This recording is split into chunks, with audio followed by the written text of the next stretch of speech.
اعوذ باللہ من الشیطان الرجیم، بسم اللہ الرحمن الرحیم۔ ناظرین، سردار توقیر پروگرام روشن پاکستان کے ساتھ آپ کی خدمت میں حاضر ہے۔ ناظرین، آج میرے ساتھ قاری راشد محمود صاحب بھی بیٹھے ہیں اور تھوڑی دیر میں مطیب صاحب بھی آ جائیں گے، ہمیں جوائن کریں گے۔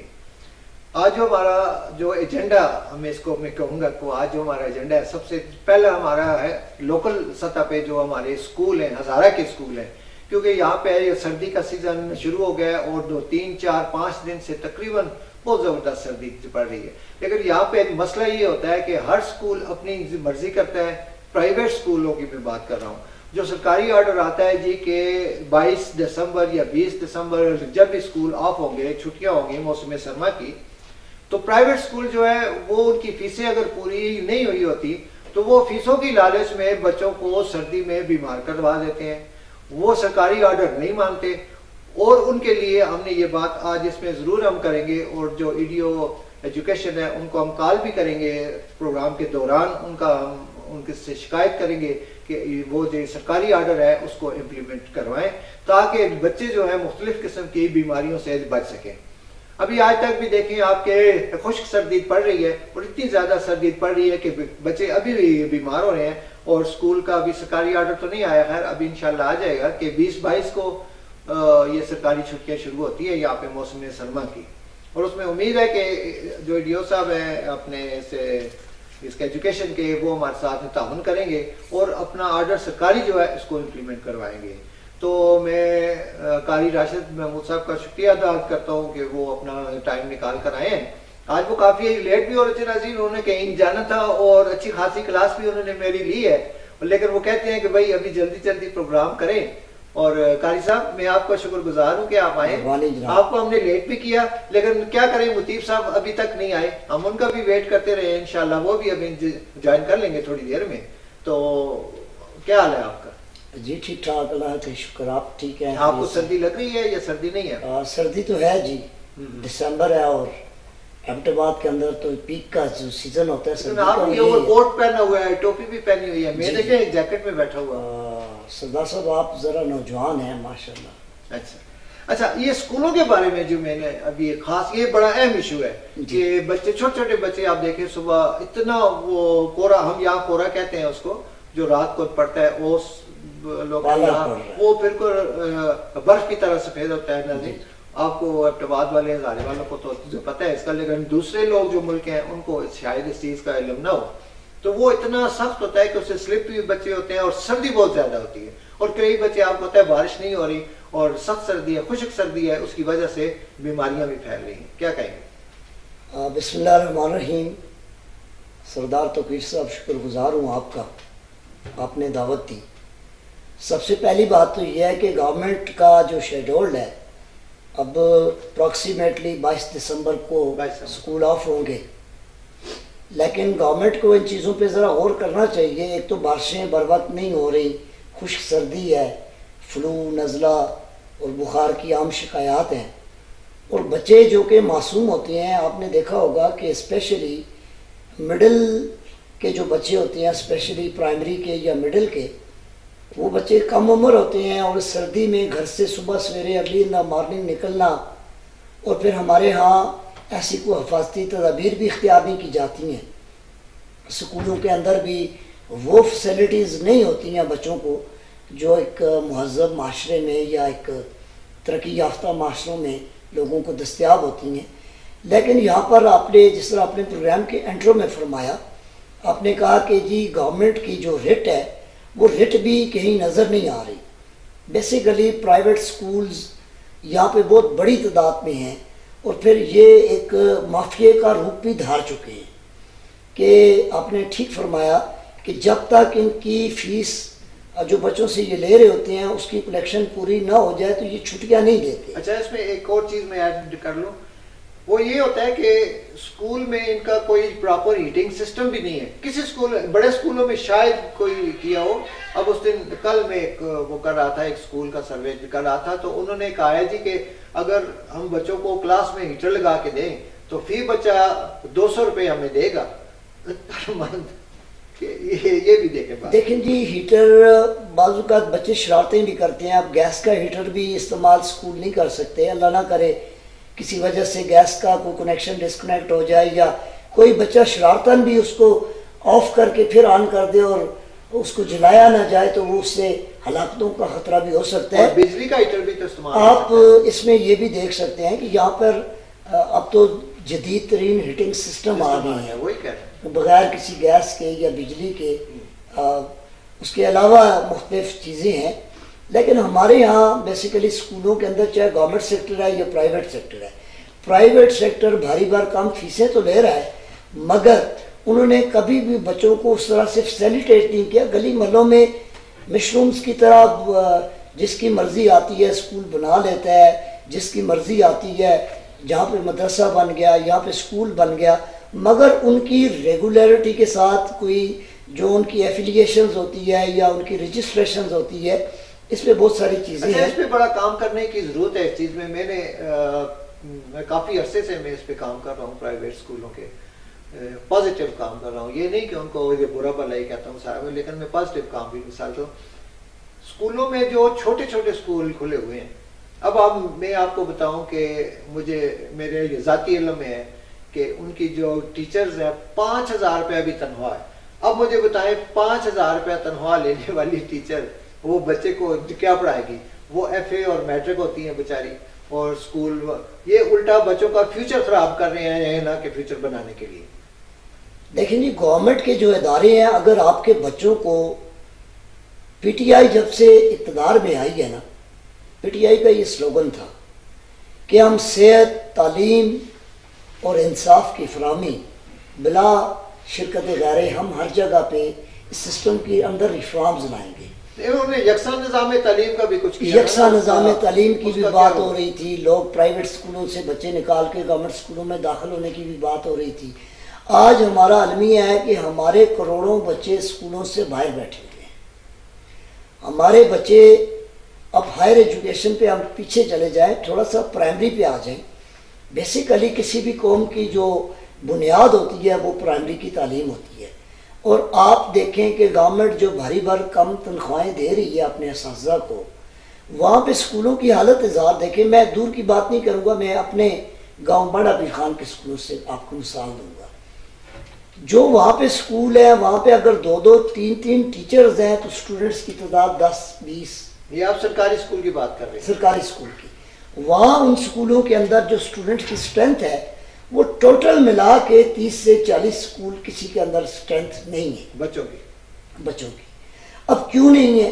پہلی چیز تو یہ ہے کہ وہ والدین شاید یہ سمجھتے ہوں کہ ہمارے بچوں کی پراپر تربیت وہاں پہ ان اسکولوں میں ہو نہیں رہی ہے, کیونکہ اسکولوں کے اندر چیک اینڈ بیلنس کا جو سسٹم ہے وہ اس طرح سے ابھی تک اتنا فعال نہیں ہو سکا. دیکھیں عمران خان کے ٹائم میں بڑی اچھائیاں بھی ہوئی ہیں, آپ نے بایو میٹرک سسٹم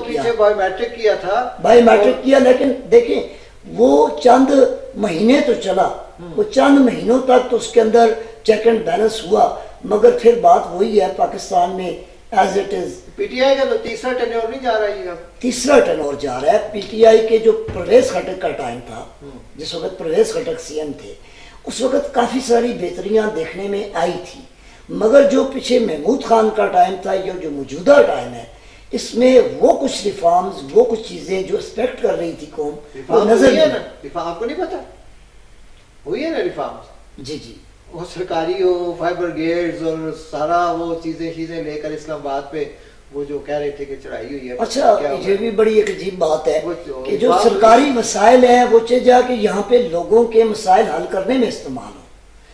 اب وہ آپ جب اسٹیٹ کے اگینسٹ ایک اسٹیٹ, ایک صوبہ, ظاہر ہے ہم اکائی ہیں, ایک ملک کی ہم ایک اکائی ہیں اور اس کا حصہ ہے, تو پھر ہمارے لوگوں کے اوپر جو وسائل استعمال ہونے چاہیے تھے وہ as it is as such ہو نہیں رہے ہیں, وہ شاید کسی اور طرف جھونکے جا رہے ہیں. ہم یہاں پر ارباب اختیار سے, اسپیشلی میں صوبائی گورنمنٹ کے بھی ارباب اختیار سے کہوں گا کہ پاکستان کے بالخصوص کے پی کے لوگوں نے جو آپ کو اتنا بڑا مینڈیٹ دیا, 1/3 میجارٹی کے ساتھ آپ صوبے میں تیسری بار حکومت میں آئے, تو ان لوگوں کی کوئی ایکسپیکٹیشنز ہیں. ایک ریکارڈ بھی ہے, اس سے پہلے یہاں کے پی میں دیکھیں کے پی کے لوگوں نے ایک سے دوسری بار بھی کسی کو نہیں دی اور یہ تیسری دفعہ ان کیا کچھ کیا انہوں نے، اسی لیے آ رہی ہے نا. دیکھیں یعنی بہت کچھ کیا بھی ہے، بہت کچھ ہونا باقی بھی ہے، مگر جو لوگوں کی مینٹلی، جو لوگوں کا ایک مائنڈ سیٹ جس سٹینڈرڈ پہ ان لوگوں نے بنایا وہ کچھ نہیں، وہ کچھ بڑے ہائی لیول پہ لے گئے نا.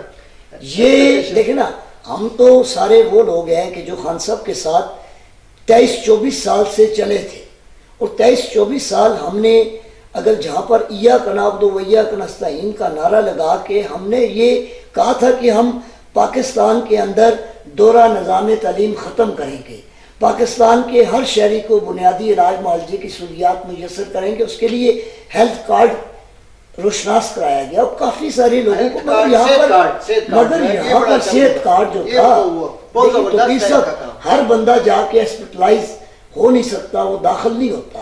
کچھ پیشنٹس ایسے ہوتے ہیں جن کو ادویات وہ گھر پہ رہ کے استعمال کرتے ہیں. یو این او نے بھی بڑا اس کو اپریشیٹ کیا ہے کہ پوری دنیا میں نا یہ جو ہیلتھ کارڈ کا تھا نا، یہ کوئی ترقی یافتہ ملک بھی اس طرح سے اپلائی نہیں کر سکا جس طرح سے بہت سارے معاشروں میں آپ بہت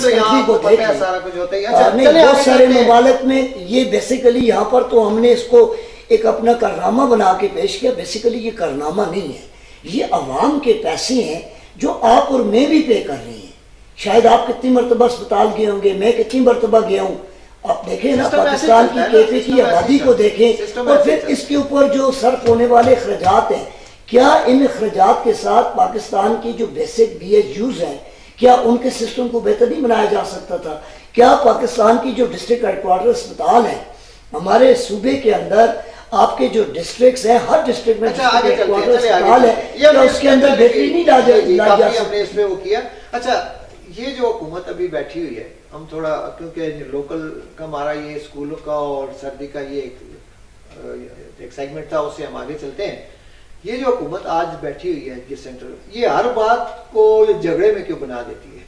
اب آپ جیسے دیکھیں نا کہ اب جو مدارس بل آیا ہے وہ پہلے پارلیمنٹ سے پاس ہوا، انہی نون لیگ اور پیپلز پارٹی نے سب کچھ اس کو پاس کیا. اور اب جب اچھا، اور یہ بھی سننے میں آیا کہ جب 26ویں ترمیم ہو رہی تھی تو اس وقت مولانا صاحب سے یہ وعدہ کیا گیا تھا کہ ہم اس کو ضرور وہ کریں گے. ابھی انہوں نے جب یہ بل آیا تو زرداری صاحب نے اس کو یہ کہہ کے ریفیوز کر دیا کہ بھائی یہ تو ایک صوبائی معاملہ ہے، جو 18ویں ترمیم ہوئی ہے اس کے بعد ہم اس کو میں سائن نہیں کر سکتا. لیکن کیا ان کو یہ پہلے پتہ نہیں تھا جب یہ وعدہ کر رہے تھے اس وقت؟ تو پھر صاحب پہلے تو یہ ہے کہ یہاں پر تمام سیاسی جماعتیں اپنے مفادات کے ارد گرد گھومتی ہیں، ہر جماعت کا اپنا ایک ایجنڈا ہے. آج تک پاکستان کے اندر جو سیاسی جماعتیں ہیں، اگر ان کی ترجیح پہلے پاکستان ہو جائے، پہلے پاکستان کے لوگ ہو جائیں، تو پھر شاید یہ مسئلے نہ رہیں. اور دیکھیں یہ کتنی خطرناک بات ہے کہ آپ نے علماء کو ڈیوائیڈ کر دیا ہے. اب ایک طرف آپ دیکھیں جے یو آئی والے جو ان کے حمایتی ہیں وہ علماء ہیں، دوسری طرف جو ہے وہ اپنے دوسرے علماء جو سرکاری علماء ہیں. میں نے طاہر اشرفی صاحب کو بھی اس دن بیان کرتے ہوئے دیکھا، بڑی حیرانی بھی ہوئی کہ وہ کس طرح سے بول رہے تھے. تو ایک وقت تھا کہ وہ شاید آپ نے یہ بھی دیکھو ان کے ساتھ عطا تارڑ صاحب بھی بیٹھے ہوئے تھے. اس کا کیا ان کا کیا کام ہے وہاں پہ؟ پہلی بات بہرحال انہوں نے دیکھے حکومت نے دو علماء کی جماعتیں بنا کے آپس میں لڑانے کی کوشش کر دی ہے. تو یہ چیز بڑی خطرناک ہے. توقیر صاحب آپ نے بڑا اچھا کوشچن کیا. 18ویں ترمیم جب آئی تو صوبوں کو خود مختاری دی گئی. صوبوں کو چند ایک معاملات سے ہٹ کے، اب تعلیم ہے، صحت ہے یا دیگر ادارے ہیں، ان میں صوبوں کو مکمل اختیار دیا گیا. اچھا، یہ جس بل کے اوپر بڑی لیدے ہو رہی ہے، آپ کو یاد ہوگا 2021 میں یہ عمران خان کے دور میں یہ بل پاس ہو چکا تھا. یہ بل پاس ہوا، وزارت تعلیم کے ساتھ کیا گیا جی. یہ بل جب پاس ہوا تو صوبائی گورنمنٹ جو وزارت تعلیم ہے، بیسیکلی آپ کی تعلیم کا جو محکمہ ہے یہ صوبائی اٹانومی میں آتا ہے. اب اس میں ان مدارس کو صوبائی محکمہ تعلیم رجسٹریشن دے رہا تھا، رجسٹرڈ کر رہا تھا. تو پھر کیوں نہیں اب کیونکہ جب 26ویں آئینی ترمیم آئی تو اس میں جہاں دیگر باتیں ہوئیں وہاں پر یہ مدارس کا بل بھی تھا. اس میں سود سے پاک نظام کی بھی بات کی. وہ تو ٹرک کی بندی کے پیچھے حکومت نے لگایا نا کہ سود 2029 سے ہم دیکھیں گے. میں اسی طرف جا رہا ہوں کہ اس میں بہت ساری چیزیں ایڈ کی گئی تھیں اور بقول مولانا فضل الرحمان کے کہ انہوں نے یہ بھی کہا تھا کہ اگر جو گورنمنٹ ترمیم لانا چاہ رہی تھی اگر وہ رائج ہو جاتی یا پاس ہو جاتی تو شاید ملک کے لیے اچھا نہ ہوگا. اچھا پی ٹی آئی بھی ان مذاکرات میں شریک رہی ہے ڈے ون سے لے کر لاسٹ ٹائم تک.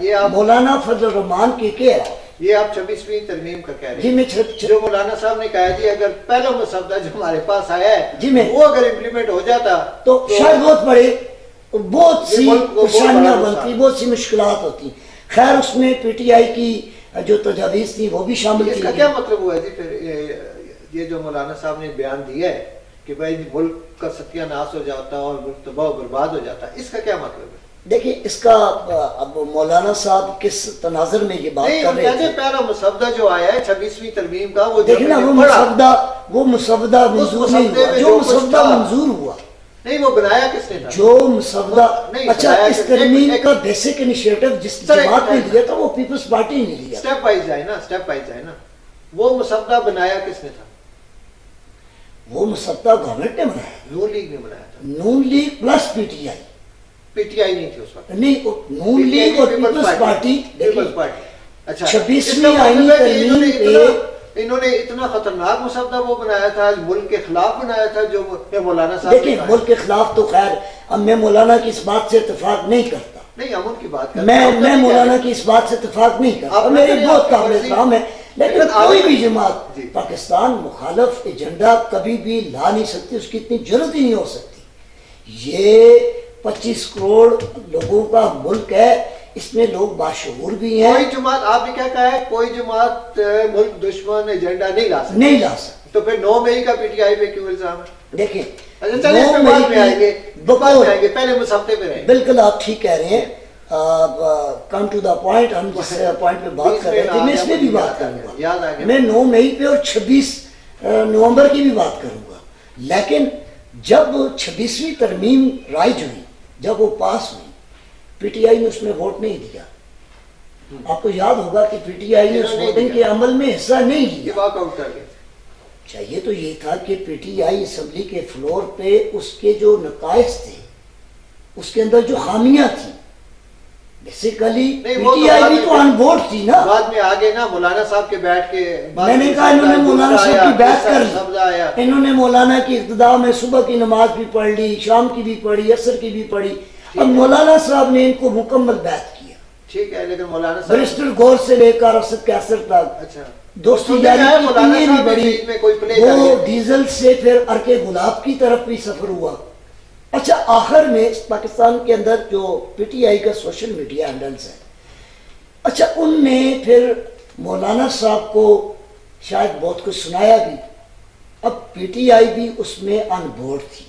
پی ٹی آئی کی تجاویز بھی مولانا صاحب کی وساطت سے شامل کی گئی.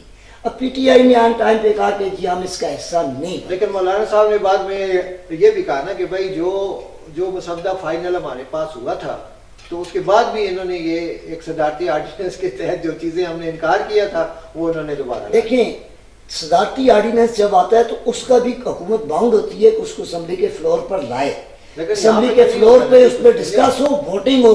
اب مولانا صاحب کے جو تحفظات ہیں, اب ایک طرف آپ کی صوبائی گورنمنٹ ہے. نہیں اچھا یہ کیا ہے بل میں ہے کیا کچھ آپ کو؟ دیکھیں بل میں یہی ہے نا. اب مولانا صاحب کے یہ تحفظات ہیں کہ جی مدارس کی ایک اٹانومی الگ ایک. اب یہاں پر سیکورٹی اینڈ وزارت صنعت سے کہتے ہیں کہ ہمیں رجسٹر کیا جائے. یہ security and exchange commission of Pakistan جو ہے, security and exchange commission of Pakistan کے تحت جس طرح دیگر این جی اوز رجسٹرڈ ہوتی ہیں, جس طرح دیگر ادارے رجسٹرڈ ہوتی ہیں, بزنس کی بڑی بڑی آرگنائزیشن یہ چاہتی ہیں کہ مدارس کے اندر بھی سیکورٹی اینڈ ایکسچینج کمیشن کے تحت ان کی رجسٹریشن ہو. اور ان کا جو مالیاتی نظام ہے, بیسیکلی گورنمنٹ چاہ رہی تھی کہ جو مذہبی انتہا پسندی ہے, جو جنونیت ہے. اب دیکھیں نا دنیا جو بیسک آپ کے جو فنڈامنٹل رائٹ ہیں, جو مذہب کے اندر بھی جو بنیادی عقائد ہیں, ان کے خلاف تو کوئی نہیں جا سکتا. اب یہاں پر شاید حکومت کے ذہن میں یہ ہو کہ ہم ملیٹنسی کو فروغ دے رہے ہیں یہ مدارس, جبکہ پاکستان کی جو گورنمنٹ سیکٹر کے جو ادارے ہیں ان سے زیادہ بچے ان دینی مدارس میں تعلیم حاصل کر رہے ہیں۔ اب وہ گورنمنٹ یہ چاہ رہی تھی کہ جدید تقاضوں سے ہم آہنگ قسم کا نظام تعلیم ان مدارس میں بھی ہونا چاہیے، یہاں پر اسلام کی، قرآن اور سنت کی تعلیم کے ساتھ ساتھ دنیا کی تعلیم بھی۔ انہوں نے کہا تھا کہ بھائی مدرسے میں نا آپ کا معاشرتی علوم اور انگلش اور ایک اور کوئی یہ سبجیکٹ ہے وہ بھی ساتھ، میتھمیٹکس دیکھیں دو ساتھ پڑھائے جائے۔ چلے ہم ابھی یہ ہو رہا ہے سارا ان کے ابھی میں آپ سے ایک اور بات کرنے چاہ رہا تھا کہ جو ابھی پی ٹی آئی نے جو مذاکراتی ٹیم بنائی ہے، کیونکہ 9 مئی کے حساب سے مجھے وہ یاد آ گیا، تو ان سے مذاکرات کی تو بات ابھی تک کسی نے نہیں کی۔ یہ حکومت کیوں نہیں مذاکرات کر رہی ان سے؟ دیکھیں آپ کے لیڈر بھی ہیں، وہی لیڈر ہیں، آپ نے برسٹر، پہلے مجھے آپ بتائیں آپ کے لیڈر ابھی تک عمران خان ہی ہے نا؟ جی عمران خان جاتی عمرہ تو نہیں ہے۔ دیکھیں میں آپ کو آج پھر اس پلیٹ فارم سے وضاحت کرنا چاہ رہا ہوں کہ مجھے جب سے آپ نے نا شمال کے اس پینل پہ بٹھا دیا تو بخدا میں تو صاحب میں یقیناً بالکل اوبویسلی یہ کہہ رہا ہوں کہ میں اپنی پولیٹیکل ایفیلیشن میں نے چھوڑ دی ہے۔ اچھا ٹھیک ہے جی، میں عمران خان کو اب بھی یہ سمجھتا ہوں کہ اس وقت پاکستان کے موسٹ پاپولر لیڈر، میں آج بھی یہ سمجھتا ہوں کہ عمران خان نے اس سیاست کی ڈائنامکس کو چینج کیا ہے، لیکن یہاں پر مجھے ایک گلہ بھی ہے، وہ گلہ یہ ہے کہ جتنی باتیں عمران خان صاحب نے کہی ہیں ان کا اشیر بھی۔ جی اذان ہوگی ہے، چھوٹی سی بریک لیتے ہیں، بریک کے بعد دوبارہ واپس آتے ہیں۔ ناظرین ویلکم بیک، چھوٹی سی بریک کے بعد آپ کی خدمت میں دوبارہ حاضر ہیں۔ بات چل رہی تھی جی مذاکراتی ٹیم کی، تو حکومت نے مذاکرات ابھی تک ان کے ساتھ کیوں نہیں کیے؟ اگر یہ ملک میں استحکام چاہتے ہیں، پولیٹیکلی اکانومی پھر ہوگا، پولیٹیکلی ہوگا تو اکانومیکلی ہوگا، تو اگر یہ چاہتے ہیں ملک کا بھلا چاہتے ہیں تو کیوں نہیں مذاکرات کرتے ہیں؟ بیٹھ کے ٹیبل پہ بات سارٹ آؤٹ کریں سارا کچھ۔ سردار صاحب آپ نے بڑی اچھی بات کی، کسی بھی ملک کے اندر معیشت کے استحکام کے لیے سیاسی استحکام بہت ضروری ہوتا ہے۔ جب ملک پولیٹیکلی انسٹیبلٹی کا شکار ہوگا تو کوئی بھی باہر سے آ کے آپ کے ملک میں انویسٹمنٹ کرنے کو تیار نہیں ہوتا۔ لیکن سیاسی معاملات اسی لیے میں کہہ رہا ہوں نا، مذاکراتی ٹیم انہوں نے اب بنا اچھا پہلے وہ اس پہ بھی تیار نہیں، شارٹ بات کرتے ہیں نا، ٹائم اتنا نہیں ہوتا، اب وہ تیار ہو گئے کہ حکومتی لوگوں سے بھی بات کریں۔ پہلے وہ تیار نہیں تھے، اب وہ تیار ہو گئے۔ اب وہ تیار، پہلے وہ فوج سے بات کرنا چاہ رہے تھے، اب وہ جمہوری حکمرانوں سے بات، وہ ختم ہو گیا۔ میں مان گیا۔ ابھی کیوں نہیں بات کر رہی پی ٹی دیکھیں یہ کہہ رہے تھے، ان کے بیانات تھے جی ان کے رہنماؤں کے نون لیگ کے کہ یہ جی ہم سے مذاکرات ہی نہیں یہ کرنا چاہ رہے، یہ تو اسٹیبلشمنٹ کے ساتھ مذاکرات کرنا چاہ رہے، ہم کیسے مذاکرات؟ اب وہ تیار ہو گئے ہیں تو کیوں نہیں؟ اب تھوڑا سا 26 مئی کے بعد نا بیسیکلی 9 مئی کی بھی دھول بیٹھ جانی چاہیے۔ اب بار بار آپ ایک چیز کو کسی جماعت کے ساتھ کنیکٹ کر کے اس کو انڈر پریشر کر رہے ہیں، پھر 26 مئی کو واقعات ہوئے، جو بھی ہوا میڈیا نے رپورٹ کیا، ہلاکتوں کی تعداد پہ بات ہوئی، کسی نے کہا 300 ہو گئے، کسی نے کہا ہزاروں ہو گئے، کسی نے کہا۔ اب پی ٹی آئی کی جو کنسنٹریٹڈ بات ہے وہ پی ٹی آئی کے چیئرمین برسٹر گور نے کہا کہ ایک بھی بندہ اگر کسی معاشرے میں نا، مہذب معاشرے میں، بیسیکلی آپ کو احتجاج کا حق ہے، آپ احتجاج کر سکتے ہیں، لیکن وہ احتجاج پرامن ہونا چاہیے، وہ احتجاج ملکی استحکام کے لیے خطرے کا باعث نہ۔ اس کو چھوڑے، میں مذاکراتی ٹیم اب مذاکرات کی بات جہاں تک ہے، کوئی پی ٹی آئی کی جو لوکل لیڈرشپ ہے اس پہ اعتبار نہیں کر رہا، اس لیے نہیں کر رہا کہ یہ مذاکراتی ٹیم کے پاس اختیار کیا ہے، بنائی ہے پی ٹی آئی کی ٹیم۔ دیکھیں نا 26ویں آئینی ترمیم میں بھی تو یہی بات ہوئی تھی، بات تو کریں نا، 26ویں آئینی ترمیم پہ بھی تو مذاکراتی عمل میں شریک تھے نا پی ٹی آئی کے ارباب اختیار، مگر اہم ٹائم پہ انہوں نے کہا اڈیالہ سے حکم آیا جی ہم اس میں ووٹ نہیں دیں گے، انہوں نے کہا نہیں دی۔ یہ اور چیز ہے نا۔ اچھا یہ مذاکرات بیک ڈور ڈپلومیسی جو چل رہی ہے اس میں مذاکرات ہو بھی رہی ہے۔ آپ کو پتہ ہوگا کہ پی ٹی آئی کے رہنما جو اسپیکر صاحب کے گھر تعزیت کے لیے گئے ہیں، وہاں پہ وزیر اعظم بھی گئے ہوئے تھے، یہاں پر اسد قیصر صاحب گئے ہوئے تھے، آپ کے بیرسٹر گور صاحب گئے ہوئے تھے، سلمان اکرم راجہ یا دیگر سینئر قیادت گئی ہوئی تھی۔ مذاکرات، یہ برف پگھل رہی ہے، مذاکرات ہو رہے ہیں اور کچھ حلقے یہ بھی کہہ رہے ہیں نہیں ہو رہے، لیکن ہم یہاں پہ بیٹھ کے یہ کہنا چاہتے ہیں کہ کہ کسی بھی مسئلے کا حل صرف مذاکرات سے ہی ممکن ہو سکتا ہے. جب آپ ڈائلاگ جب تک نہیں ہوں گے تو آپ ملک کے اندر سیاسی استحکام کیسے لائیں گے؟ سیاسی استحکام کے لیے ضروری ہے کہ آپ ملک کے اندر ڈائلاگز کا عمل ہونا چاہیے. اپوزیشن کے ساتھ بھی اور حکومت کے ساتھ بھی دونوں طرف سے اپنی انا اور اپنی ضدیں چھوڑ کر اس ملک کے لوگوں کے لیے، اس ملک کی بہتری کے لیے، پاکستان جن معاشی حالات کا شکار ہے اور جن حالات سے گزر رہا ہے، اس کے لیے ضروری ہے کہ ملک کے اندر سیاسی استحکام ہو. اور یہ سیاسی استحکام ڈائلاگ سے ہو سکتا ہے، مذاکرات سے ہو سکتا ہے. میرے تک جو بات پہنچی ہے یا جس طرح سے ہم نے سنا ہے بڑے اپنے اور لوگوں کے اس سے کہ حکومت مذاکرات نہیں کرے گی کیونکہ حکومت کے پاس کچھ ہے ہی نہیں. دیکھیں حکومت مذاکرات، اب بات یہ ہے کہ یہاں پر وہاں پہ الیکشن کی بات ہوگی تو یہ تو پھر اچھا انہوں نے یہ کہا ہے، یہ رانا ثناءاللہ نے شاید میرے خیال میں کہا ہے، میں بھول رہا ہوں، کسی رہنما نے کہا ہے کہ عمران خان سے مذاکرات کر کے باہر آنے کا مطلب ہے کہ ہم اندر. دیکھیں اب مذاکرات کن چیزوں پہ ہوں گے؟ کیا مذاکرات پاکستان کی اکانومی کو بہتر بنانے کے لیے ہوں گے؟ کیا فارن انویسٹمنٹ میں ہوں گے؟ کیا ملک کے اندر ایجوکیشن کے اندر ریفارمز لانے کے لیے ہوں گے؟ کیا ہیلتھ کا نظام بہتر لانے کے لیے ہوں گے؟ اب مذاکرات کس چیز پہ ہوں گے نا؟ بات تو یہ ہے مذاکرات اس بات پہ ہوں. دیکھیں ایجنڈا دیکھیں نا، ٹی او آر طے کیے جاتے ہیں. پہلے بیٹھے تو صحیح نا، پھر ٹی او آر پہلے طے کیے جاتے ہیں، بیٹھا بعد میں جاتا ہے. پہلے حکومت کی کوئی ٹیم تو آئے نا کہ جی حکومت کی ٹیم کا کوئی مسئلہ بھی نہیں ہے، حکومت اسی وقت ٹیم تشکیل دے دی. آپ کہیں نا مگر پہلے آپ کہیں نا ان کو، آپ کہیں نا. میں ایک بڑے موقر اور بڑے معتبر ذرائع کے حوالے سے یہ بات کروں گا، میں نام ان کا ڈسکلوز نہیں کروں گا، فیڈرل کیبنٹ کا حصہ ہے. انہوں نے کہا کہ جی عمران خان کے لوگوں کے پاس اختیار ہی نہیں ہے، یہ جو بات کریں گے ہمیں ان پہ کیسے یقین کریں، رات کو یہ اور بات کرتے ہیں صبح یہ اور بات کریں گے. اب بات یہ ہے کہ پی ٹی آئی کے قائد نے جب ایک 5 رکنی کمیٹی بنا دی، اس میں آپ کا چیئرمین بھی ہیں، اس میں آگے دیگر لوگ بھی ہیں، مگر جب ایک ٹیم تشکیل دے دی جاتی ہے کہ جی یہ ٹیم با مقصد مذاکرات کرے گی، اور دوسری طرف آپ تھریڈ بھی کرتے ہیں کہ جی ہم 15 سے سول نافرمانی کی تحریک بھی سٹارٹ کریں گے. میں بھی کر رہا تھا کہ سول نافرمانی کی تحریک کا تلوار بھی دکھا رہے ہیں اور دوسری طرف آپ مذاکرات کا بھی کہہ رہے ہیں. تو کیا کوئی بھی گورنمنٹ کبھی بھی انڈر پریشر آ کے مذاکرات نہیں کرتی؟ مذاکرات ہوتے ہیں نیوٹرلٹی کے ساتھ. ٹھیک ہے، اب ایک طرف آپ کہہ رہے ہیں کہ ہم سول ڈس اوبیڈینس کی تحریک چلائیں گے، دوسری طرف آپ کہہ رہے ہیں ہم نے 5 رکنی کمیٹی بنا دی ہے. اب بات یہ ہے کہ یا آپ ایک بات پہ کھڑے ہوں یا آپ دوسری بات. کیا میں آپ سے ہو گیا یہ فیصل واڈا کس پارٹی سے ہے؟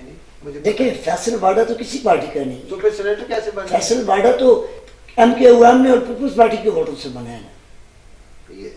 فیصل واڈا پیپلز پارٹی کی اور ایم کے او ایم کی ووٹوں سے بنا ہے. حالانکہ سینیٹر تو جو ہوتا ہے میں عرض کر رہا ہوں کہ فیصل واڈا سندھ سے بنے ہیں نا. اچھا آپ فیصل واڈا کون سے ایریا سے بنے ہیں؟ سندھ سے بنے ہیں سینیٹر. اب فیصل واڈا صاحب عمران خان کی کیبنٹ کے کچن کیبنٹ کے منسٹر تھے، بڑے کلوز تھے عمران خان کے. نہیں یہ ابھی ان کے پی ٹی آئی کا بہت بڑا انویسٹر تھا. تو یہ جو ٹی وی پہ آ کے ساری باتیں بتاتے ہیں کہ اب خان کے ساتھ ایسا ہوگا اور اب ایسا ہوگا اور حکومت ایسا ہوگا. دیکھیں بات سنیں، مجھے نہیں پتا گیٹ 4 کی پیداوار بہت سارے سیاستدان ہیں پاکستان میں. گیٹ نمبر 4 کی کسی ٹائم میں وہ کیا کہتے ہوتے تھے، وہ پنڈی کا وہ کیا نام تھا اس سیاستدان کا جی میرے ذہن سے، وہ بڑی بڑکیں کھڑکے مارتا ہوتا تھا. بڑے بولے ان کا نام کیا تھا جی؟ وہ اس کا نام لیتے آپ کی زبان جلتی ہے. نہیں میں وہ کیا شیخ رشید صاحب. شیخ رشید صاحب. اچھا مجھے یاد ہے، یہ میں اپنی ایکسپیرینس کی بات کرتا ہوں، یا ایبٹ آباد میں ایک پروگرام میں نواز شریف صاحب کسی جگہ کی اوپننگ کرنے آئے. بات سنیں تو گیر صاحب، میں سن رہا ہوں. ان کے پاؤں پہ کسی نے پاؤں رکھ دیا، ان کے جوتے پہ کسی نے پاؤں رکھ دیا، اور میں وہاں پہ موجود تھا اس پروگرام کے اندر.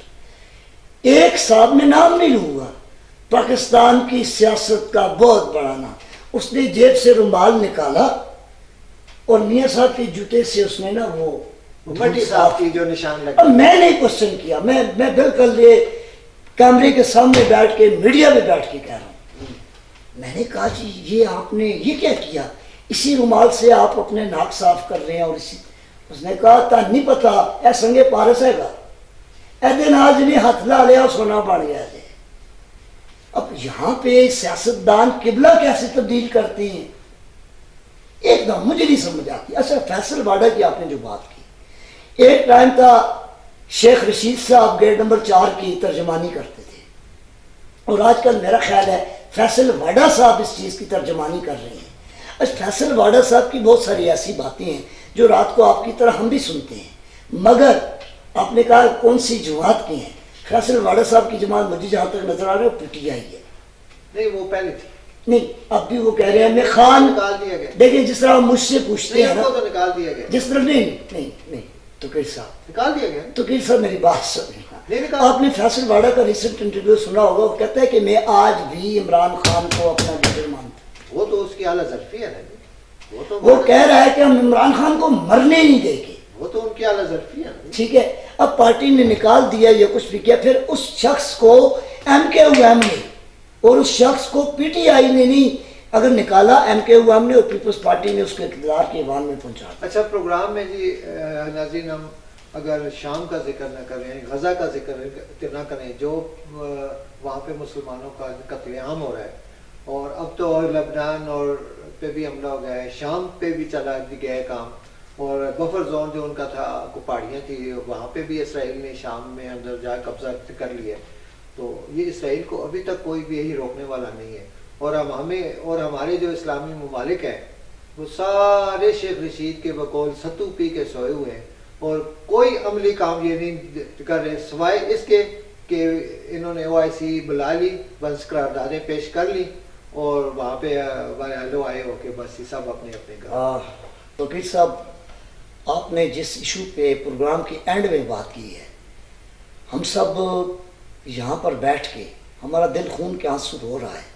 ان بچوں کی بلکتی لاشیں، بھوک اور پیاس کا عالم، اور امت مسلمہ پہ جو اسپیشلی فلسطین، شام اور ان مسلمانوں پہ جو گزر رہی ہے، اور ہمارے جو حکمران جو اسلامی دنیا کے بڑے بڑے ارباب اختیار ہیں یہ خاموش تماشائی کا کردار ادا کر رہے ہیں. بلکہ خاموش تماشائی کا نہیں، یہ ان کی معاونت کر رہے ہیں. ظلم کے خلاف نہ بولنا، اور پھر پوری دنیا میں آپ دیکھیں کبھی کسی کو فٹ بال کے میچوں پہ لگا دیا گیا، کبھی کسی کو کرکٹ کے میچوں پہ، کبھی میوزک کے کنسرٹ ہو رہے ہیں، کہیں پہ کوئی مختلف چیزیں ہو رہی ہیں. آج ان مظلوم بے گناہ مسلمانوں کی خون کی ہولی کھیلی جا رہی ہے اور ہماری امت مسلمہ کے حکمران خواب خرگوش کا شکار ہے.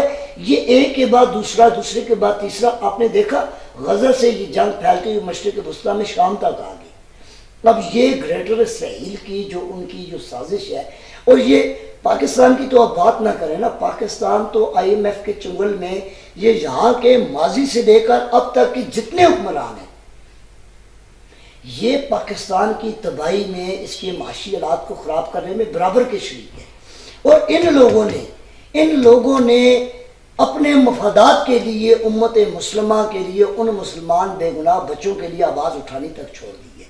کیا وہ 36 ملکوں کی جو سربراہی فوج تھی جس میں اسرائیل شریف کو سربراہ بنایا گیا تھا وہ کدھر گئی؟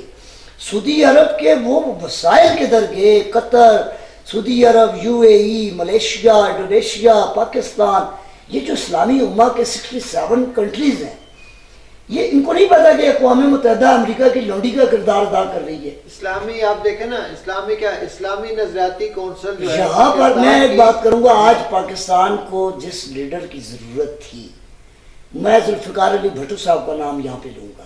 ذوالفقار علی بھٹو صاحب انہوں نے اسلامی سربراہی کانفرنس، جب دوسری اسلامی سربراہی کانفرنس منعقد کروائی، انہوں نے تیل کو ایز اے ویپن استعمال کرنے کی بات کی. انہوں نے مشترکہ اسلامی کرنسی کی بات کی. انہوں نے کہا کہ ایک ایسا بینک ہونا چاہیے کہ جو اپنے پسماندہ جو غریب ممالک ہیں ان کی سپورٹ کے لیے قائم ہونا چاہیے. مگر شاہ خالد کو بھی مروا دیا گیا، معمر قذافی کو بھی مروا دیا گیا، آپ کے بھٹو صاحب کو بھی مروا دیا گیا. پاکستان کے اندر امت مسلمہ کی جو آج دیکھیں نا، عمران خان اندر بند ہے، عمران خان پابند سلاسل ہے. کچھ لوگوں کا یہ بھی کہنا ہے کہ جی عمران خان باہر ہوتے تو ایک موثر اور توانا آواز تھے. وہ شاید اسرائیل کی یا اس بربریت کے خلاف ایک مؤثر آواز ہوتی، جس طرح انہوں نے اسلامو فوبیا پہ اقوام متحدہ کی اسمبلی میں بات کی۔ اگر عمران خان جیسا لیڈر باہر ہوتا، اچھا ایک طرف تو یہ باتیں ہو رہی ہیں، کیا پاکستان کی تمام سیاسی جماعتیں جو اپنے اپنے مفادات کے ارد گرد گھوم رہے ہیں، جن کے مفادات ہیں، کیا یہ امت مسلمہ کے لیے ایک ہو کر آواز نہیں؟ میں یہاں پر چیف آف آرمی اسٹاف سے بھی کہوں گا، میں یہاں پر پاکستان کے آرمی چیف سے یہ کہوں گا کہ آپ کے یہ ایٹمی طاقت اگر کسی مسلمان بھائی کے اوپر، کسی مسلمان ملک کے اوپر ہونے والے مظالم کا تدارک نہیں کر سکتی، روک نہیں سکتی، تو پھر میرا خیال ہے یہ قوم کے جو کھربوں روپے اس پروگرام پہ لگے ہیں، شاید اس کا کوئی مقصد نظر نہیں۔ اس میں اب اسلامی نظریاتی کونسل کو میں نے ابھی بات کر رہا تھا کہ وی پی این تو غیر شرعی نظر آ رہا ہے، لیکن ہماری ایک خاتون جو سی ایم ہے وہ جا کے جو آج کل چائنا کے دورے پہ ہے اور ٹی وی پہ بتا رہے ہیں کہ وہ ان لوگوں کے ساتھ، وہ جو غیر مسلم ہیں ان کے ساتھ ہاتھ ملا رہی ہیں، آپ کے قائد محترم کی پارٹی سے ہیں، تو اس میں مریم اور آپ یہ چھوٹی باتیں ہیں، مائنر باتوں پہ آپ نہ جائیں۔ دیکھیں اسلامی نظریاتی کونسل میں اس کی وضاحت کر ضرور کرنی چاہیے۔ دیکھیں توقیر صاحب، آپ بی پی این کی وی پی این کو انہوں نے وضاحت کر دی، وی پی این پہ جو چیزیں دیکھیں نا، یہ موبائل ہے، بات سنیں، یہ موبائل ہے، اس موبائل پہ میری مرضی ہے میں مدینہ شریف دیکھوں، میری مرضی ہے میں قرآن پڑھوں، یا میری مرضی ہے میں مائیکل جیکسن کے گانے سنوں۔ موبائل تو حرام نہیں ہے نا، نہیں موبائل حرام ہے۔ دیکھیں میری بات سنیں، اس کے غلط استعمال حرام ہے، اس کا غلط استعمال حرام ہے۔ میں آپ کو یہ کہہ رہا ہوں موبائل حرام ہے، موبائل نہیں حرام ہے، نہیں حرام نا، اس کا استعمال لیکن یہ موجود، دیکھیں اس کا استعمال، اس کا صحیح استعمال کرنا، دیکھیں اس کا استعمال اچھا یا برا ہو، اسی طرح وی پی این کا بھی اچھا یا برا استعمال ہو تھا، لیکن اسلامی نظریاتی کونسل کو نہیں، اسلامی نظریاتی کونسل نے وضاحت آج سے 1 مہینہ پہلے کر دی، اور عورت کی حکمرانی بھی وہ بات بھی ہو چکی ہے جی کہ بھائی نہیں، وہ بات ہو چکی ہے، جو عورت کی حکمرانی پہ، جو عورت کی حکمرانی پہ اس وقت بجلی دے رہے تھے، وہ کشمیر کمیٹی کے چیئرمین بھی بن پروگرام میں گئے۔ حاضر ہوں گے آپ کی خدمت میں۔ انجینئر صاحب کہتا ہوں جی پروگرام کا ٹائم ختم ہو گیا، لہٰذا اجازت دیں جی، خدا حافظ۔